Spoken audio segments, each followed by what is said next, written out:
I can see the Light into the Nations album behind your right Yes. shoulder. Yes, I have the deluxe edition. It is fantastic. Good, yeah, nice Um, packaging. yes, I know it. It has the centerfold. Yeah, Really awesome stuff. But yeah. They did a good job, Silver Lining, of putting that together. oh, they did a wonderful job. Yeah, I'm really pleased with it. I was really happy when it got announced because I'm a Spotify guy, Yeah, and Lightning to the Nations has been, it's been on and off Spotify. yes, And then for a while, it was just a re recorded version. yes. But we're all very happy to finally have a remaster of Lightning to the Nations. So Brian, why a remaster? Why a re-release? Well, it was just time, really. The deal runs out every 10 years. So in 2021, the deal ran out. And I just started, thinking, right, we need to do something about this and get it back out again. And of course, approach our label, Silver Lining, because we did the Coffin Train with them, and we did the 2020 re-recording album with them, and they were happy to, yeah, get involved and do a new deal for this album. So then it was a case of they said, "Do you have any bonus material?" And I thought, actually, I do. I've got these tapes that I got off this guy called Pete Winkleman, who was, very instrumental in helping Diamond Head back in the day. And he let me have these tapes that I don't know how he got them, but he ended up with them because he had a studio and a tape library and all that. And so once I got them transferred over to digital, because they were like quarter-inch analog tapes, and I'd never listened to them because I don't have a quarter-inch machine. I realized, oh, okay, that they're original, mixes from that session, from that period. And then I noticed there's a different guitar bit here and a different vocal on this bit, and they were done in mono and stuff like that. So there must have been, sort of either earlier versions or rough mixes or something that I just had no memory of making, and then that became like the perfect thing to pass on to the label for this. Totally, like the lost mixes and the Mhm. original tapes. It's Yeah, awesome. It's the whole package. So it's wonderful. So what was your contribution to the record? Was it very hands-on? Was it like, here, yeah. you do this part, you do that? Can you You mean elaborate more on what you did? do you mean to this new version? Or, Yes, yes, yes. This yes, yeah, remaster. absolutely. Well, I've got the tapes, the actual quarter-inch master tapes, and I've also got a Umatic copy that was made in 1993. Wow. And I think in 1993 we were planning to do something like this, some kind of re-release, but there was a contractual problem, so we never did that. But again, Pete Winkleman copied it over from analog to digital, and he probably was thinking, this is one way of preserving it for the future, because if ever these tapes get damaged, then that's it. It's gone. So he digitized them, and then when we listened to the Umatic version, we thought they were better quality than the quarter inch, because of course the quarter inch tapes are now 42 years old. Whereas the Umatic is a perfect digital copy that was done in 1993, and it's probably less deterioration. So I provided the Raz who mastered it with the both versions, and we thought the Umatic was better. And then of course he had to remaster the uh, the singles, the A's and B's, the Sweet and Innocent. No, not Sweet and Innocent, but Streets of Gold, Waited Too Long, Diamond Lights, etc. Okay. Plus the bonus material, and try and get those to sound as good as possible. Uh, and then, of course, I was supplying photographs, and I wrote all that inside piece. I tried my hardest to remember, what it was like back in 1980. I don't know if you know, but I wrote an autobiography in 19 no in 2008. It came out originally. So I was able to, tap into that, but embellish it and make it, a bit different for this release. So, obviously Cool. memory fades a little over time, but fortunately, I'm pretty good at keeping notes, and I've got all this information and the story from the book to work on for the inner sleeve notes. Excellent. Awesome. Now, Lightning to the Nations came out years ago. And it was the time where it was like vinyl cassettes. We're in a whole new era now where distribution is like it's like 8 mediums. Yes. How has like streaming affected the band? Like, is it something you just have someone do, or is it because there's so many mediums now, Yes. especially Yes. putting out like a new remaster of or a re-release of Lightning to the Nations? It probably was on many platforms. Well, I leave all that to the label. That's their deal, isn't it? They take care of all that. As you know, artists don't get as much royalty from streaming as from physical sales, but that's the way the world's gone, and every band has to deal with that. But I don't personally like get involved with Spotify or make sure it's on Apple iTunes and things like that. The label do all that. Yeah. So yeah, It's honestly fantastic because funny enough, it's easier now to get Lightning to the Nations. yeah. Oh, totally, Because yeah. totally. When we released it, we did 2,000 copies on vinyl, and that was it. That was it. So, it wasn't even on cassette or anything. So, unless you bought one of those copies, there was no way you could listen to it unless you probably taped it off a friend's copy or something. And that was only in the UK, so people in Yeah. the States and France or whatever wouldn't have a clue it would even been released. Because, of course, it wasn't on a label. It was we did it ourselves. Um, there wasn't hardly any advertising. So it's probably just completely slipped under the radar at the time. I only ever saw one review for that album when it came out Really? in Sounds magazine in the UK.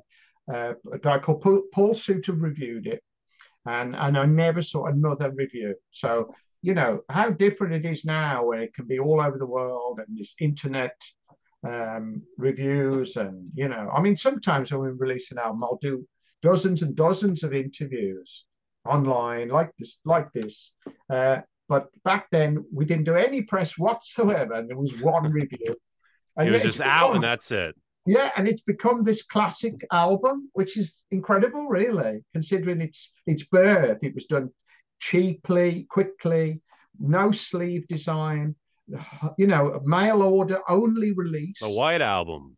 Yeah, Yeah. and yet here we are talking about it 42 years later. I know. I know. And it's become this like cult classic Yeah, album, yeah, And it only makes me wish like back in the day it got that funding and that, yeah. but 2000 releases. That's That's that's it. That's it. that's wild. Is we did 1,000 with a plain white sleeve, no Mhm. information whatsoever. They sold out, and so we did a second pressing. But the second pressing had the titles printed on the white label, like the Prince, Am I Evil, blah blah blah, and it said Diamond Head Lighting to the Nations. But that's it. And we did 1,000, sold them, and then did a second print. And then by that time, we were starting to talk to labels like MCA about signing a record deal. And so we were then moving towards the next album, which ended up being Borrowed Time. But we kind of forgot about Lightning to the Nations by that point. We didn't realize almost what we got, and had certainly had no clue that it was going to become this kind of classic. Yeah, and it was like this passed around thing in like the East Bay in Yeah, California in like the early 80s, yeah, which yeah. was, Tapes, out of tape trading. everywhere. Yeah, Yeah. without tape trading, yeah, people probably wouldn't know of Diamond Head. Yeah, but over in the Bay Area. Yeah. Yeah, which is fantastic. So I want to go back in time a little bit. So you co-founded Diamond Head. So Yeah. where does the name Diamond Head come from? Okay, so in 1975, there was an album released called Diamond Head by Phil Manzanera, who was the guitarist in Roxy Music. So I had a poster of that album, it had a big train on the cover, and I put the poster on the wall. And I said to the drummer, Duncan, I said, that'd be a good name for the band. Uh, and he agreed, and I cut the name out of the poster, stuck it on the wall, and I thought, that's it. That's the name of the band, Diamond Head. And that was it. We're stuck with her. That's I mean, amazing. like, nowadays you'd go on Google and you'd search and you'd see, oh, it's a volcano. I mean, I had no idea. Yeah, yeah. And, there's probably lots of things, Diamond Head tip drills and things like that. And uh, there's a beach as well, Diamond Head, Honolulu and things like that. But yeah, I had no idea. I just thought that's a good name for the band. Settled. We didn't go. We didn't change it. We just stuck with her. Yeah, did that inspire the album art for the Coffin Train at all? Because you were With the saying it's train, the yeah, train. Yeah, yeah. sort of. It's just when it came about, Raz came up with the title, and then when we started talking to the designer, we suddenly thought, actually, this is a bit full circle. This is, we had a train, inspired the original name of the band with the poster. But now we've actually got an album cover with the train on it. And so it did feel, yeah, there was a Like full circle, you know? yeah, there was something. But we thought that's a great idea. Yeah, awesome. So speaking of because that's like pretty much your latest release of new material. Can fans expect like a new album on the way at Yeah, all? yeah, Oh for yeah? sure. Yeah, COVID's been a nightmare, of course, but I did would do the time, woodshed the some new material. I've got a home studio, so I made lots of demos. We've managed to rehearse, when we could, and we've recorded rehearsals, so we've got a lot of material ready to go, but we just haven't actually recorded the drums, and so we can make a start. I mean, we decided to do the Light into the Nations re-recording in 2020, and we did that big tour with Saxon this last year. So time, and everything has to kind of get right until you can make the next album. But we're planning to do it as soon as we can. Once we've done the drums, we can then build on it, because we normally have to do things sort of individually. It's expensive to hire a big room where we can all get in there. We can rehearse that way, but a big studio where all five of us can be in there at the same time is quite expensive. So we try and avoid that and do it a bit cheaper. Interesting. When it comes to like writing, especially with the new record, like what's your creative process? Is it just like writing riffs and putting it all Yeah, on a thing? it Yeah. is. It's pretty much riffs. So I'll be practicing, come up with a riff, tape it, and then eventually I'll review the tapes and I'll think that's a good riff, and I could do something with that. And then I'll make a little demo, drum machine, I'll play the bass, build it up, try and get an arrangement I like, give it to Raz, and then eventually we decide that's great, that's great. This one can wait, and we put stuff away that isn't quite working. And those songs sometimes reappear it's like, oh, we had this song 10 years ago, and it didn't quite work, but I've got an idea for a chorus now or something. And so we kind of build like that. So some songs are around for years, really, before they're actually finished. Interesting. Yeah, because I hear a lot of musicians, especially like even like Tony Iommi, where his whole process is just the same thing. They're just Yeah, like putting riffs down, recording them, and then just kind of building them and putting together a song. yeah. There's Uh, probably an art to putting riffs together. Making sure this riff goes with this riff.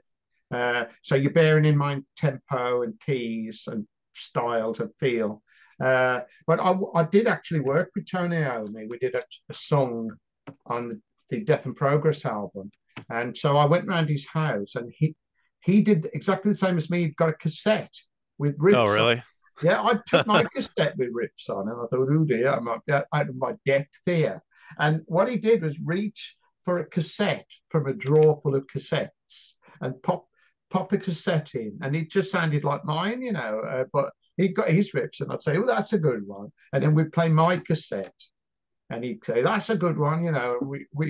We managed to write a song that way, by sticking each other's riffs together. But that was a real eye opener to know that, the riff king wrote in the same way as I do. That's funny. That's awesome. Um, yeah, so you have said in the past how like, starting Diamond Head, some of your influences was like even Sabbath with like Sabotage, like Symptom of the Universe and whatnot. Have your influences like changed because it's been so many years and there's so many new metal genres Yeah, and yeah. oh yeah? I would say, on the whole, no. I'm still probably influenced by the bands I grew up with listening to. Some of the more modern sounds probably creep into the band because there's a lot more gain available. We've been detuned a semitone for at least 30 years. We did that. And then we realized, like, okay, Thin Lizzy do it, Van Halen do it, loads of bands do it. I haven't done that many in drop D or drop C or drop C sharp or whatever. There's a few, um, but I like a lot of new bands. But in a way, I try not to be influenced by newer bands because I feel, well, Diamond Head, it's an old band, a classic band. It's got a sound. It's no point us coming out trying to sound like, Megadeth, for Yeah. example, Machine Head or something. What would be the point? Let them do that. We'll do our thing. So we try to write songs that sound like Diamond Head, and that might sound a bit strange, but it just means that we reject things that don't sound like Diamond Head up to a point. But if we get a song that sounds very Diamond Head, we think it's brilliant. Oh, that'll be great. We get excited when we land on one that's just quintessential Diamond Head. Yeah, there's no point of changing a sound that works, you know what I mean? Exactly, yeah. And if you've got a style, go for it. Milk it rather than chop change and everything's different. And you can alienate the fans that like you already. If you go too far away from what they liked about you in the first place. And we see a lot with like bands trying to go mainstream and they'll try to do a more commercial sound and they'll almost have to go back to their original sound and there'll be that like whiplash within the sound. So yeah, I totally agree with that. Now Yeah. I do have a question about the early British new wave scene. Was it as divided with the punk scene as people say? Because I've seen documentaries and whatnot, and there was the rising punk scene along with the British new wave, and they were saying like completely at odds, hated each other. Is that true, or were there any shared similarities between the two? I would say no. I don't think it's true. I think there was a similarities. I know for a fact when it started really in 76, 77. So I'd be like 16, 17 years old. I used to listen to the John Peel show. And once he started playing punk rock, he played The Damned and Sex Pistols, The Clash, The Jam. And I'd be taping them off the radio because I was liking the energy. And don't forget, I'm only a beginner guitarist. I've only probably been playing a year or two. So I couldn't play complicated songs. I've been a fan of bands like Yes and Genesis and Pink Floyd and, Led Zeppelin. But I can't play like that when I'm, 16. But I can play like Sex Pistols or something, or the Ramones. So for me, it was quite inspiring that the energy these bands were giving off. And I was thinking, I can play that. And I'd work out how to play the songs. And so I think the energy, yeah, rubbed off. Plus, I'm still a massive fan of 70s rock. So I think I almost combine the two. I'm combining arrangements and the classic epicness of a band like, say, Rainbow, and mixing it with the energy of a band like Sex Pistols or just the general punk movement. And so we would do fast songs, or, once we'd written songs like Helpless or The Prince, then those songs went down really well live. That we'd notice, oh, they like that one. So we started doing fast songs and slow songs just seemed to be a bit boring live, especially as we hadn't got any records out, so nobody knew any of the material. But I definitely think we borrowed from punk rock. I think I've read some artists say, "Nah, we didn't like punk rock. We liked, we only liked, heavy rock." But it was definitely an influence on me. That's very interesting to hear and great to hear because that's such a like breath of fresh air because I only hear the opposite of that. Yeah, But you can totally hear it, yeah. with the Oh, Damned, definitely. Sex Pistols. Yeah, Definitely. yeah, It was raw. I mean, being a British, it was probably less so in America, but it was all over Britain. All the papers were covering it. It was on the television. It was on the news. Punk rock was huge over here, and you couldn't get away from it. And I thought it was fabulous. I didn't like all the bands or all the music, but some of it, I would buy singles and I'd listen to John Peel every week, and I'd pick up on new bands, and I thought it was really exciting time for music. yeah. That's awesome. Like in America, we had like I guess the New York scene, like with the Yeah, Ramones and whatnot, but it yeah, wasn't great. as big. No, it's a bit more localized, isn't it? Whereas Britain, it was the whole country Yeah, just sort of exploded with punk rock, and that's it. Front page of every paper. yeah, but definitely like with the dams and whatnot, you definitely get that faster Oh style, and you yeah, can totally like you said, the Prince, Helpless, you can totally hear yeah, that influence. yes. Now, like Diamond Head back in the day, like on tour, and even now, um, do you have any crazy memories of like on the road? Has anything wild happened? Because I can't Oh, imagine nothing has. A band no, being as long as around as Diamond Head. it's just trying to remember them really. We were lucky enough to support AC/DC. We did the last two gigs that Bon Scott ever did. We were the support band in February 1980. Wow. So we got to meet AC/DC, and we were big fans. Um, I can remember Bon Scott gave our bass player a bottle of whiskey or half a bottle he'd been drinking while he'd been watching. He came and started watching us from the side of the stage. And we were looking over thinking, oh, Bon Scott's watching us. That's good. That's a good sign. And he was slugging out of a bottle of whiskey. So when we came off, he gave Colin this half bottle of whiskey now and said, here you go, guys, well played, or something. I can't remember. And so Colin took this bottle home and thought, oh, great, that'll be worth something one day. And then he got up, I think, next morning, and it was empty, and his dad had drunk it, finished it off, Oh God. So, but it was That's great to funny. meet. And then and then maybe a couple of weeks later, of course, we read on a diet, I think, maybe 10th of Feb, 1980 or something. And these couple of gigs we'd done with them were about end of Jan, 27th of Jan, something like that. So that was a really weird moment, to think Yeah. we're huge fans of AC/DC. We've just supported them, and now the singer's died in choked to death on his own vomit or whatever it was in the back of a car. Where did that happen? Why wasn't somebody looking after him? Why did they let him sleep it off or whatever they were doing? But good God, it just seemed bizarre behind. Yeah, Yeah. shame, Like very tragic. Very shame tragic. for sure. Yeah. When was that tour? It was the end of the Highway to Hell tour.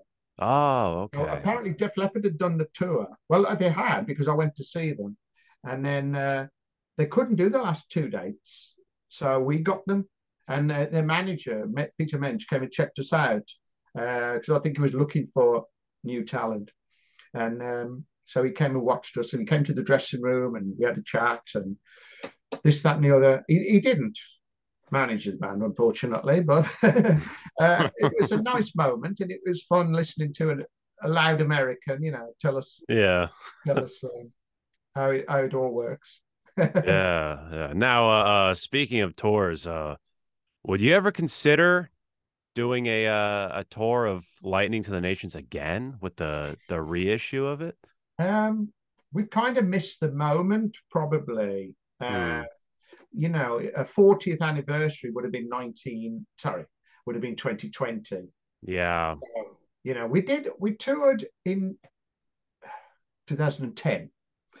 We did a sort of 30th anniversary ish, and we did some gigs where we played the whole album in its entirety, as you do, Yeah. uh, and that was good. But we thought rather than do that again, we thought let's re-record it and with this lineup with modern technology, uh, and just have fun with it, enjoy it, and do some covers. And that's why we did that album. It was sort of to mark the occasion, but also not just do some gigs, do a tour. But I wouldn't have thought. Now I think we're happy where we're at now with moving forward, and we've been touring the Coffin Train when we can. I mean, COVID kind of scuppered a lot of our Yeah. plans, but we're planning to do a new record when we can. Fantastic. So speaking of covers, you guys covered No Remorse recently. Yes, Why No Remorse? I think what was going through my mind was I want to do a track off Kill 'Em All because Metallica covered tracks off Lightning to the Nations. Yes. So I thought, right, I'm going to do one off the first album. So it whittles it down a bit. We haven't got to look through, dozens and dozens. So Seek and Destroy was too obvious, and Whiplash, Motörhead's done with Whiplash. So again, whittle it down a bit. And I started to think, No Remorse sounds a bit like Diamond Head, I think, in places. It has a DNA quality of it. So I said, let everybody learn No Remorse, and we'll try it in rehearsal. And it sounded great. Within an hour, we thought, that's great. That'll be great. No, it just came. It felt natural. We played it like a Diamond Head song somehow. It just seemed to fit. So that was quite an easy decision, really. Yeah. And Metallica actually referenced Lightning to the Nations on the new single Lux Æterna. I'm not sure I if you've know, heard it. Yeah, and I heard that. I'm like, oh my God. lighting the nation. I know Yeah. that's amazing, isn't it? God Yeah, which bless it. is really awesome. Yeah, I know. So as we wrap up here, I'm just curious, like, you know, Diamond Head, late 70s, you were saying like, how old were you? Like 17 when you were picked up a guitar? No, 16? I was probably 15, maybe 15? late 14, early 15. Yeah. Sort of end of 74 into 75. Because I was born 1960. Um, I had an older brother who could play, so he got me started and showed me some chords and things. Um, but yeah, not mega early. Sometimes you hear people starting when they're 11 or 12 or Yeah. something. So they've got a head start in a way. But at least I was still a teenager and still keen. I had to almost have a light bulb moment, to make me realize, okay, you've got to practice, you've got to take this seriously, you've got to put some time in. Yeah. Yeah. Now, before we wrap this up, how can fans keep in touch with Diamond Head? Well, it's social media is there, isn't it? Facebook, Twitter, Instagram, we've got all that. His website, diamondheadofficial.com. But that's all we can do really, Yeah. we don't do it like a mail order fan club or anything. You can buy merch on there, and they get t-shirts. We do t-shirts and CDs and vinyl and everything, patches. But that's all we can do really. We tour whenever we can. We did that big tour with Saxon end of last year, all over Europe and the UK, which was fab. We've been doing festivals. We haven't been over to the US for a while though. Might have been 2017 was the Wow. last time. So it's been a while. But it's, again, COVID has been tricky. And everything's getting more and more expensive. So we'll do it when we can. We've been over probably 7 times, something like that, 8 times. So we obviously love coming over. We've done quite a few dates in Canada over the years, and we'd like to do that again. But it's just money, time, timing. Of course. Do you think you'll wait till the new release of the next record? Possibly. Maybe tour that? Well, Yeah. unless a festival comes in, like before now, we've done Rocklahoma and Psycho Las Vegas and things like that. So if something like that came in, or a cruise, we did 70,000 tons of metal. And so, you go up to Florida. And if something like that comes in, we'd do it like a shot. But a tour would probably be, yeah, for a new album. Excellent. Well, thank you so much, Brian, for joining That me was. today. Thank you. It's been a pleasure to talk. Yeah, it's been a great conversation. I'm Brandon Baddock, and this has been Disturbing the Priest.